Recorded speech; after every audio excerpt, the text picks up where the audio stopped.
Em um jardim repleto de perfeição, paz e tranquilidade, de inocência e ausência de pecados, havia em seu interior o fruto de uma árvore capaz de trazer a morte para quem o comesse, assim como o conhecimento para o bem e para o mal. Esse fruto proibido teria sido responsável pela queda do homem, que ousou desafiar o limite imposto pelo Criador, ao desobedecer à ordem divina e comê-lo influenciados pela serpente. Mas o que seria esse fruto e por que hoje em dia ele estaria relacionado à maçã, já que a Bíblia nunca afirmou tal suposição? Vamos bibliografar para você. O desejo pelo que era proibido, aguçado pela curiosidade gerada através da serpente, fez Eva cair em tentação. Era irresistível demais e acessível demais para fugir daquele desejo que se apoderou avassaladoramente de seu íntimo, junto com uma sensação de medo misturada à cobiça dos olhos por aquilo que não era lícito. A cada passo dado em direção à árvore e ao pecado, era afastada toda a dúvida que pudesse ser gerada em sua alma, e encorajava cada vez mais o desejo interno de tocar no que parecia ser tão saboroso e nunca antes experimentado. Era só uma mordida que mal poderia fazer.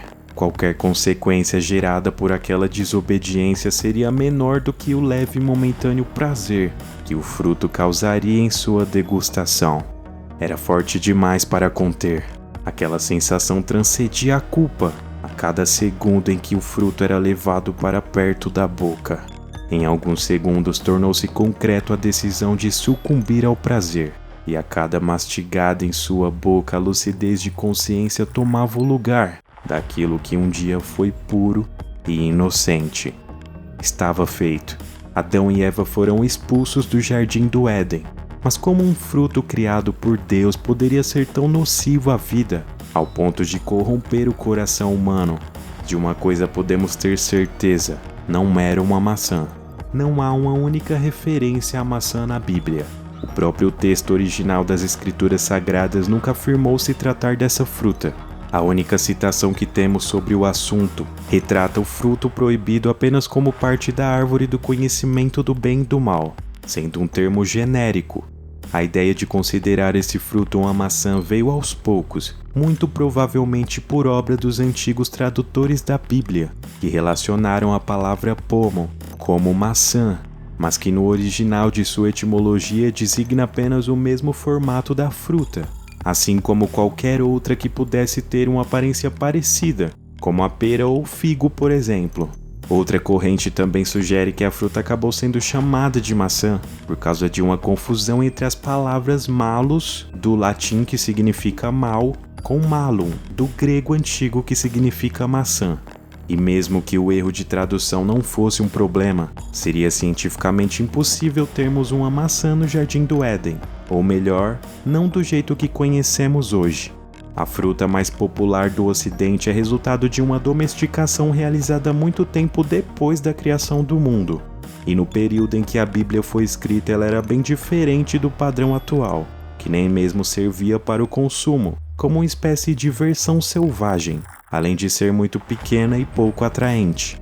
A sua popularização como alimento se deu no período histórico da Rota da Seda, um conector de caminhos entre mercadores da antiguidade, que facilitou a compra e venda de produtos de um ponto ao outro do extremo leste da Ásia à Europa, possibilitando o contato de vários povos com a vegetação de diferentes regiões do planeta.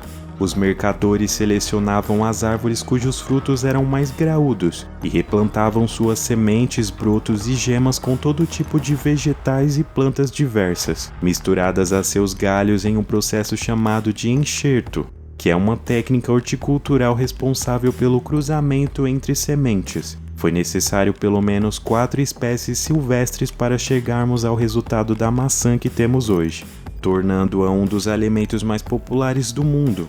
Se hoje temos fartura da maçã nos supermercados e feiras livres do comércio mundial, com certeza foi graças a esse período de expansão, tendo acontecido somente há 4,5 mil anos atrás, tornando impossível a sua existência no Jardim do Éden.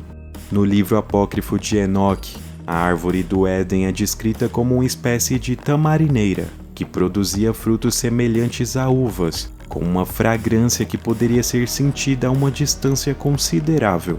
Mas independente de suas origens, o fato é que a fruta avermelhada tornou-se um símbolo do pecado em diferentes culturas universais, até mesmo de conhecimento, ganhando diversas representações e elementos importantes até mesmo em outros contos clássicos da cultura pop, e histórias mais atuais como a descoberta da gravidade por Isaac Newton.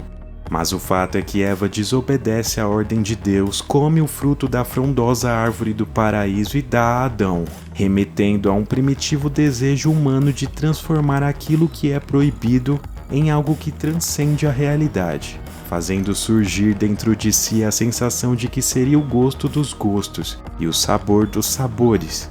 Toda participação satânica nessa decisão é sempre uma participação e não um fato determinante do resultado final.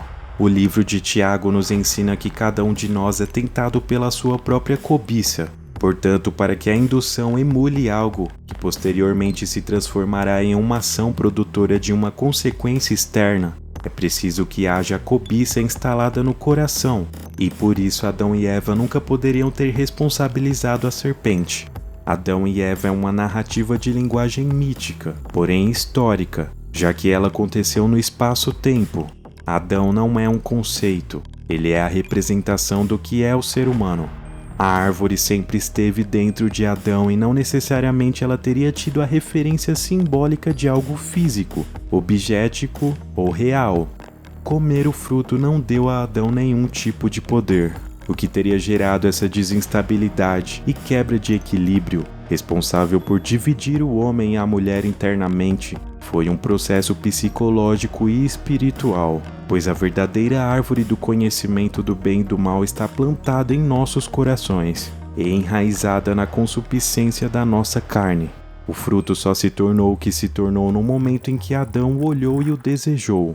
Mas o fruto em si poderia ter sido qualquer outro objeto de desejo, porque tudo habita no olhar. Nunca foi o que se entrou pela boca, mas o que saiu do coração através do olhar. A proibição de Deus não foi tocar a árvore, mas não escolher para si mesmo aquilo que pode te matar e te destruir. Os mandamentos de Deus nunca foram um capricho divino, mas uma lei para a vida, já que aquilo imposto por ele tendo como consequência a desobediência mata, e não porque Deus fica zangado, mas porque o processo aniquila o ser. Essa descrição do Gênesis nos apresenta mais do que uma linguagem mítica, mas um fenômeno psicológico apresentando da maneira mais simples possível a explicação para a complexidade que envolve o ser humano, a interatividade com a ambientação e a natureza, a invisibilidade e sutileza do imiscuimento do mundo espiritual nas comunicações naturais, no choque com o estabelecido pela consciência segundo os mandamentos de Deus, e todos esses elementos estão presentes nessa história arquetípica, a tornando tão importante para o nosso autodescobrimento e evolução pessoal. A pulsão original existe no coração do homem e é um dos enigmas a serem incluídos na designação paulina, chamada por ele de mistério da iniquidade. O pecado de Adão e Eva foi a tentação sem a necessidade, pois não havendo a justificativa para tal ato, houve a tentação em um mundo perfeito e sem necessidades, diferentemente da tentação de Jesus, que foi a própria necessidade. Jesus estava no anti-ambiente de Adão e Eva. Não foi uma serpente que se apresentou a ele, mas o próprio diabo. Não foi um fruto gostoso e natural plantado de uma árvore, mas o poder de transformar pedras em pães. Não foi a cobiça dos olhos que inflamou o desejo, mas o grito desesperador de um estômago com fome. E Jesus nos mostrou que, independentemente da necessidade, nós devemos comer somente dos frutos do jardim. A árvore do conhecimento do bem e do mal nos é oferecida todos os dias de todos os modos possíveis, e nunca deixará de ser, com a mesma irresistibilidade e tentação, sendo que Deus nunca dará um tapa na mão de quem a pegar, pois a responsabilidade do homem é do homem. Nós somos o maior testemunho de que Adão é um fato. pois o Adão sou eu, o Adão é você, o Adão está em toda parte. E aí, curtiu o nosso vídeo? Então se inscreva no nosso canal, tenho certeza que muitos assuntos que abordamos aqui vão te interessar. Deixa seu like, curta e compartilhe se possível, sua ajuda é fundamental para nosso crescimento. Espero te ver por aqui no próximo vídeo. A todos, tchau!